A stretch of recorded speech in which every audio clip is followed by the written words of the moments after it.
नौकरी कहाँ दोगे? सब तो तुमने बेच दिया दोनों ने मिलकर के। महिला को बराबर उन्होंने कहा बहन जी ने कि एक आदमी के नाम नहीं होगी। या ये जो बीजेपी, ये कांग्रेस और ये इसके चमचे, वो हाथी का वोटर है, हाथी पे ही बटन दबाएगा। मायावती बनने जा रही हैं और 50 से ज़्यादा सीटें उत्तर प्रदेश में जीती जाएंगी। ये भीड़ तो ये आरएसएस और कांग्रेसी भेज रहे हैं इसके खेमों में। तो उन्होंने कहा जो कामकाजी महिलाएं जो घरों में नौकरी का काम करती हैं, जो खेतों में, बहुत सारी पार्टियां का बीजेपी, कांग्रेस सब ये घोषणा पत्र जारी करती थी, बीएसपी नहीं करती। आज हमारा एक नौजवान, पढ़ा लिखा नौजवान पूछ रहा है ना कि आप हमारे लिए क्या करोगे? देखिए, जिस समय की आप बात कर रहे हैं उस समय मैंने कहा 2013 से पहले कोई, बहुत सारी पार्टियां का बीजेपी, कांग्रेस सब ये घोषणा पत्र जारी करती थी, बीएसपी नहीं करती थी।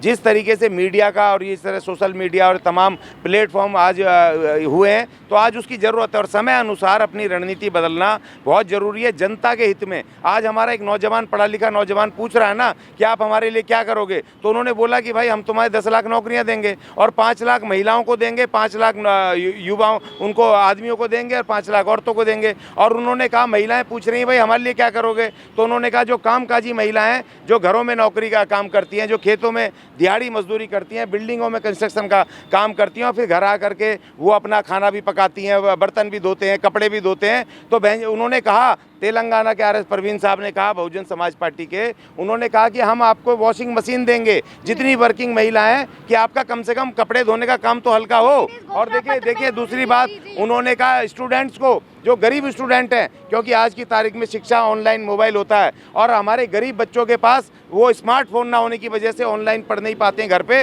तो उन्होंने कहा हम तमाम लड़कियों को, जो स्टूडेंट हैं और जो गरीब लड़के हैं वो स्टूडेंट, उनको स्मार्टफोन देंगे जिससे कि वो पढ़ सकें और इन मालदार, इन पूंजीपतियों के बच्चों की बराबर टक्कर ले सकें और ये भी बराबर पढ़ सकें। तो उनको आज बताना पड़ेगा ना, हम ये काम करेंगे और संविधान के अंदर है सारी चीज़ें और संविधान अनुसार हमने अपना ये बनाया। और उन्होंने बताया कि हमने आपको 1 एकड़ ज़मीन देंगे तो ये आदमी के नाम पर नहीं होगी, ये आदमी और उसकी पत्नी दोनों के नाम पे होगी। महिला को बराबर उन्होंने कहा बहन जी ने कि एक आदमी के नाम नहीं होगी, उस औरत के नाम भी होगी जो तुम्हारी पत्नी है, जिसको कि तुम बराबरी का अधिकार नहीं देते। संविधान में बराबरी का अधिकार है तो सबको बराबर मिलेगा। तो बहन जी ने कौन सी गलत बात की है? तो इसके लिए बहन जी ने कहा कि अगर इनसे लड़ना है तो उसी तरह की रणनीति तैयार करनी पड़ेगी जिस तरह की ये मनुवादी, पूंजीवादी ये कर रहे हैं। तो इसीलिए पहला घोषणा पत्र आया है और हम उसका स्वागत करते हैं। ठीक है, आपकी बात से हम, ठीक है, बात समझते हैं हम आपकी, इसलिए घोषणा पत्र निकाला गया है। जाति जनगणना पर बसपा पार्टी का क्या कुछ रिएक्शन है?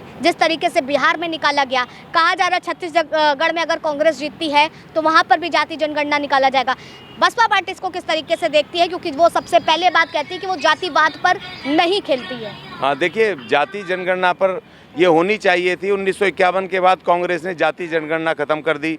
2011 में कांग्रेस की सरकार थी, उन्होंने उसके डाटे नहीं सार्वजनिक करे। अब ये खाली चुनावी स्टंट है। और देखिए, बहन जी ने बार बार कहा है, जब उनकी 4 बार मुख्यमंत्री थी उत्तर प्रदेश में, उनकी सरकार थी, तो उन्होंने क्या किया था, उन्होंने 1.5 लाख सफाई कर्मचारी भर्ती करे, पुलिस भर्ती करे, शिक्षक भर्ती करे, तमाम भर्ती करे। और उसके बाद उन्होंने ये कहा कि जो एग्जिस्टिंग रिजर्वेशन है 22.5% SC/ST का, 27% OBC पिछड़े समाज का, पहले उसको भरो, पहले बैकलॉग भरो। आप ये देखिए, इन्होंने पूरा देश बेच दिया, बीजेपी कांग्रेस ने मिलकर के, तमाम रेलवे बेच दी, बैंक बेच दिए, एयर इंडिया बेच दिया। अब सरकारी नौकरी मिलेंगी क्या? अब आप ये नाटक कर रहे हो जाति जनगणना का करके, नीतीश कुमार और ये कांग्रेस ड्रामा कर रहे हैं। अब आप जाति जनगणना कर भी लोगे तो आप नौकरी कहाँ दोगे? सब तो तुमने बेच दिया दोनों ने मिलकर के। और हमारा बजट कहाँ से मिलेगा? सब तो तुमने बेच दिया। आज बहन जी कह रही है कि पहले जो हमारा 22.5% एग्जिस्टिंग रिजर्वेशन SC/ST का और 27% उनका पिछड़ों का, पहले उसको तो भर दो। पहले तुम ड्रामे कर रहे हो, पहले आप प्राइवेट सेक्टर में पहले रिजर्वेशन दो। अब जाति जनगणना का अभी कोई रेलिवेंस ही नहीं बचा। आप क्या करोगे? जमीनें आप नहीं बांट रहे, बजट का हिस्सा आपने मार दिया, तो आप जाति जनगणना करके सिर्फ वोट लेना चाहते हो। यही कांग्रेस जिसने 1951 में सबसे पहले इसने जाति जनगणना पे रोक लगाई। आपको पता है 1931 तक अंग्रेजों ने इस देश में जाति जनगणना करवाई थी। 1940 से, और उसके बाद विश्व युद्ध चल रहा था दूसरा, तो 1941 की जनगणना नहीं हो पाई। आज़ाद भारत में जब कांग्रेस की सरकार बनी तो इसने सबसे पहला काम इस देश के SC/ST और माइनॉरिटी के, उसके पिछड़ों के खिलाफ किया कि इसने जातिगत जनगणना पे बैन लगाया। अब 2011 में तो राहुल गांधी थे ना, वो डॉक्टर मनमोहन सिंह की सरकार 10 साल, तो उसके राहुल गांधी ने उस समय जाति जनगणना के क्यों नहीं करवाई? क्यों नहीं उसके आज रिजल्ट आए? तो आज ये जो राहुल गांधी या ये जो बीजेपी, ये कांग्रेस और ये इसके चमचे जिस तरीके से बोल रहे हैं, ये तमाम लोगों को गुमराह कर रहे हैं, क्योंकि बहन जी का डर है। इस समय इन 4 राज्यों में बहन जी सरकार बनाने जा रही हैं। देखिए, तेलंगाना में RS परवीन साहब एक तरफा वो वहाँ पर मुख्यमंत्री बनने जा रहे हैं। छत्तीसगढ़ में GGP और BSP की सरकार बनने जा रही है, गठबंधन में आदिवासी और बहुजनों की। और वहाँ पर मध्य प्रदेश में GGP और बहुजन समाज पार्टी 40 से ऊपर सीटें जीतने जा रही है। और राजस्थान में खुद बहन जी 8 रैली करने जा रही हैं। आकाश आनंद लगे वहाँ सरकार। अब बीजेपी कांग्रेस की नहीं बनेगी। इनका 5 साल कांग्रेस, 5 साल बीजेपी, इन्होंने लोगों को बेवकूफ़ बनाया हुआ था। अब वहाँ पर बहुजन समाज पार्टी की सरकार बनेगी। जिस तरीके से आकाश आनंद जी का नाम लिया, वो एक बड़ा चेहरा निकल करके बसपा पार्टी से आ रहे हैं, लेकिन क्या लगता है कि पार्टी के भीतर जो खलल चल रही है, एक तरफ चंद्रशेखर हैं, उनको बड़ा फैक्टर माना जाता था कि वो बड़ा चेहरा बन करके निकले, क्योंकि एक वो बड़ा चेहरा देखा जा रहा है। जो आपस में रार कतरार चल रही है, ये बसपा को कितनी भारी पड़ने वाली है? देखिए, बहुजन समाज पार्टी का हिस्सा कभी रहे नहीं चंद्रशेखर।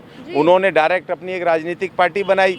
वो एक्सीडेंटल नेता हैं, और एक्सीडेंटल नेता को इन मनुवादियों ने बहन जी के बराबर खड़ा करने के लिए वो आज तक वगैरह पे दिखा रहे हैं। बताओ, बहन जी 2-2, 3-3 लाख लोगों की रैली करती है, उसको बहुजन समाज पार्टी का वो एक ये आज तक और ये मेन स्ट्रीम मीडिया नहीं दिखाता, और ये उसको चंद्रशेखर को उसको दिखाते रहते हैं, जो कि कल आया हुआ है। तो उसमें रार टकरार की बात ही नहीं। उसने अलग पार्टी बनाई है अपनी, उसकी अलग पार्टी है, उसको करने डेमोक्रेटिक राइट है, करता रहे। लेकिन हमारा जो BSP में कभी कोई ना लड़ाई हुई है ना कभी होगी। जो लोग उससे सहमत नहीं होते चले जाते हैं छोड़ करके।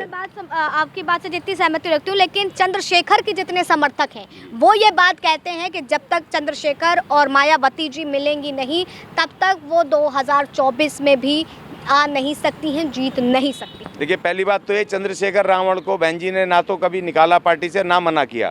चंद्रशेखर रावण आ जाएं, बोलें हम एक राज्य दे दो, दे देंगी BSP के। हर जगह तो बहन जी मुख्यमंत्री बनेगी नहीं। आप ले लो एक राज्य और काम करो BSP के झंडे तले, किसी ने मना नहीं करा। और दूसरी बात ये कि ये सिर्फ कोरा ये बकवास है कि बहन जी चंद्रशेखर रावण के बिना सत्ता में नहीं आएगी। 2024 में नई संसद में इस देश की पहली प्रधानमंत्री बहन मायावती बनने जा रही हैं, और 50 से ज़्यादा सीटें उत्तर प्रदेश में जीती जाएंगी। और दूसरी बात ये कि मैं आपको ये बता देना चाहता हूँ कि चंद्रशेखर रावण कोई फैक्टर नहीं है, बहन जी के सामने कोई चुनौती नहीं है। क्योंकि जो इसने चुनाव लड़े आज तक ASP ने यहाँ पर पीछे आपका यहाँ पर चुनाव लड़े उत्तर प्रदेश के, वहाँ पर 50 वोट, 60 वोट, 100 वोट इसके कार्यकर्ताओं को ये खुद लड़ा। उसके खिलाफ उनके योगी जी के 5000, 6000 वोट खुद मिल रहे हैं। तो ये कहाँ से फैक्टर बनेगा, कहाँ से चुनौती होगा? ये भीड़ तो ये RSS और कांग्रेसी भेज रहे हैं इसके खेमों में। ये वो भीड़ नहीं है जो चुनावी वोटर की भीड़ होती है। वो लोगों की सिंपैथी बहन जी के साथ है, और बहन जी का ही वोटर है, वो हाथी का वोटर है, हाथी पे ही बटन दबाएगा। हाँ, तो देखिए, हमारे साथ अशोक जी जुड़े हुए थे, जिन्होंने बताया कि किस तरीके से बसपा पार्टी के खेमे में 2024 के वोट आने वाले हैं, वो साफ तौर पर समझ सकते हैं। क्योंकि जिस तरीके से बसपा पार्टी ने एक बड़ा ऐलान किया है, चुनाव से पहले जो घोषणा पत्र निकाले हैं, उसका साफ तौर पर कितना कुछ असर दिखने वाला है, ये साफ तौर पर बयां हो जाता है। क्योंकि अब जो खेल है वो खेल केवल एक तरफा नहीं होगा, बल्कि पिच पर उतर करके सामने लड़ झगड़ करके होगा। फिलहाल तब तक के लिए आप बने रहे न्यूज़ 1 इंडिया पर। कैमरा पर्सन अतुल के साथ आस्था तिवारी।